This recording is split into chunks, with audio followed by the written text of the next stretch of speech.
Well, this is a looker. This character is from Sony's new hero shooter called Concord. It's like Overwatch mixed with Guardians of the Galaxy. I'm not impressed with it. I think I heard some people dubbed it Sloverwatch. Why do people genuinely care what video game characters look like?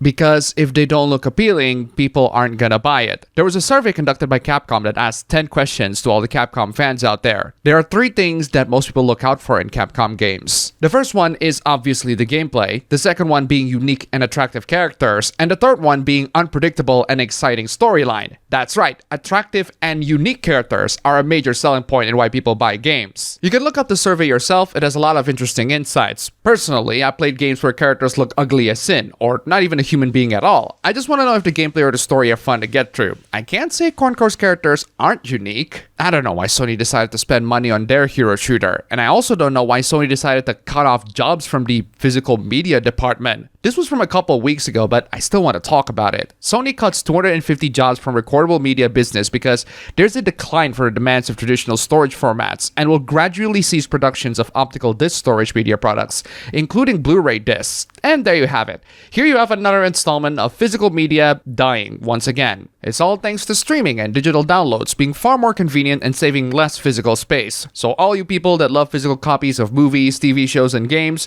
you're gonna have to join the streaming program. To be fair, there are many reasons why people chose to download games or stream shows over physical media. It's easy, but that convenience makes you at the mercy of the big corporations and the laws governing them. Personally, I think you should join the 7 Cs. In my opinion, the best copy of media right now is pirated digital copy. ROMs, MP3s, MP4s, game installers, repacks, ISOs, etc. Check out our piracy megathread and protect yourself with VPNs, recommended by RVPNs, with an S. Fortunately, in terms of entertainment media that can be saved in MP3, MP4, PDF, EPUB, etc., we don't have to constrain ourselves to the whims of the corporations. The same cannot be said for hardware. It's easy for consumers to tell big companies that produce garbage shows or media to shove it. But the same cannot be said for hardware manufacturers. People depend on the big 3 console makers to make the gaming consoles of the future. PC gamers depend on Intel, AMD, and Nvidia for making the processors. While their products are great, all these companies screw up every year. Unlike entertainment media, where we can just say don't watch it or don't play it,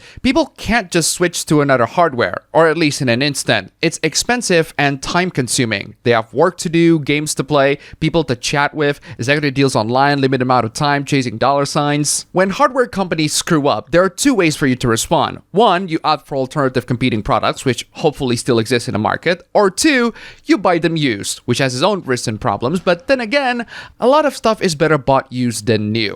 Like cars. Before we get to the next hoopla, here's a dog. Also, huge thanks to all these wonderful sponsors. You are all fantastic. If you want to see your names among these legends, then check out the links down below. Just $1, and you have supported this channel a lot. Seriously, thank you so much. And now, let's talk about Batman. There's a Batman movie that takes place in feudal Japan called Batman Ninja. It's a gorgeous looking movie with beautiful animations and a plot that sounds like the kind of stories kids made up when they're playing with their toys. There's a new movie coming out called Batman Ninja vs. Yakuza League, which is like the Justice League except they're Yakuza members. An actual figure in Japanese lore gets bashed for being black in a video game, but a white billionaire that uses gadgets to win fights can be a ninja?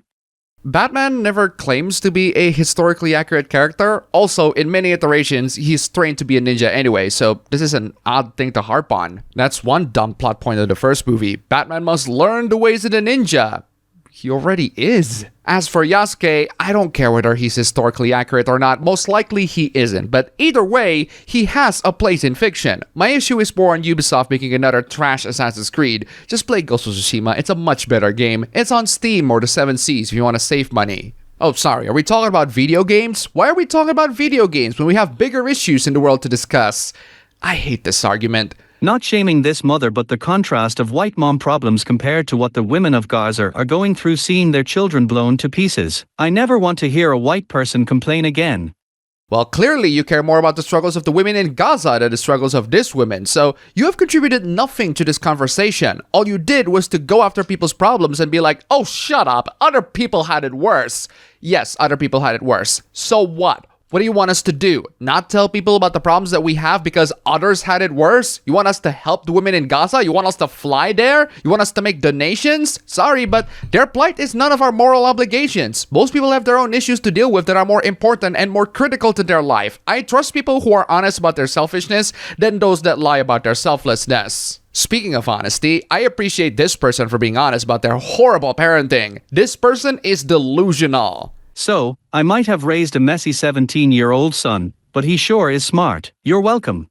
I agree with the first part, at least. Smart, on the other hand, no. I hate saying this because it made me feel like a boomer, but back in my days, when I was 17 years old, I was playing classic video games and writing Young Justice fanfiction. Having your 17-year-old to be this obsessive over politics is neither smart nor healthy for anyone's mental health. I don't really care which political affiliations you're on. Associating yourself with one crap political party and thinking that one is better than the other is not the behavior of an intelligent person. Again, at 17 years old, you should be reading comics, manga, watching anime, cartoons, series, playing video games, or going outside and getting some fresh air. Instead, you obsess over politics, which will make you miserable and mentally unhealthy. A common trait for a lot of Zoomers these days. I wonder why. Also, what are those liquid dispensers doing there? Maybe don't have them lying around when you're taking pictures. Seriously, politics ruin everything. If you want another example of politics ruining everything, here's a hoopla from last year that people are still talking about today. I thought we'd talk about this one already. I mean, the original tweet of this one was from December 2023. Why are we still getting dumb takes from this? I agree with this person. If magic exists, why wouldn't these wheelchair dungeon characters just use magic to fix their legs? Because disabled people aren't broken.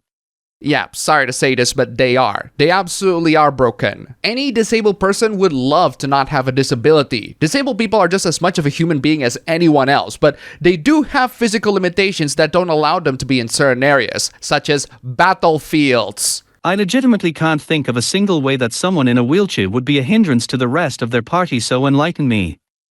Are you genuinely this stupid? What if the party needs to climb rocks or trees? Nature is not exactly wheelchair accessible. Heck, dungeons in general are not accessible, even for able-bodied people. How are they gonna navigate the rocky steps? Magic? Then where's the magic to heal the legs? Alright, let's take a break from old resurrected discourse and talk about this funny interaction. This is a funny exchange. Apparently, this person cannot comprehend conditional statements. The guy is assuming that a coworker will be late and asks the boss what would happen if he was, but the boss couldn't comprehend it and asked if he said anything about being late. It's an assumption, boss, not a reality. It turns out that some low IQ individuals straight up do not understand hypotheticals. For example, if you ask them, how would you feel if you didn't have breakfast this morning? They might answer, but I had breakfast this morning. Well, yes, but what if you didn't? How would you feel? And their brains will fry and cannot compute. A funny test that you can do is to tell people to tell a story featuring A and B, where A tells a story about C to B. Basically, write that scene in Goodfellas where Tommy was telling that funny story, except that funny story is about a guy telling another funny story. Give it a try and see if you're dealing with a smart person or a doofus. And that's all for the video today. Thank you all so much for watching. If you enjoyed this video, please don't forget to click the like button and subscribe for more. Don't forget to check out my ABB Show stream channel, link down below. Go subscribe as always. Thank you for watching, and I will see you all next time.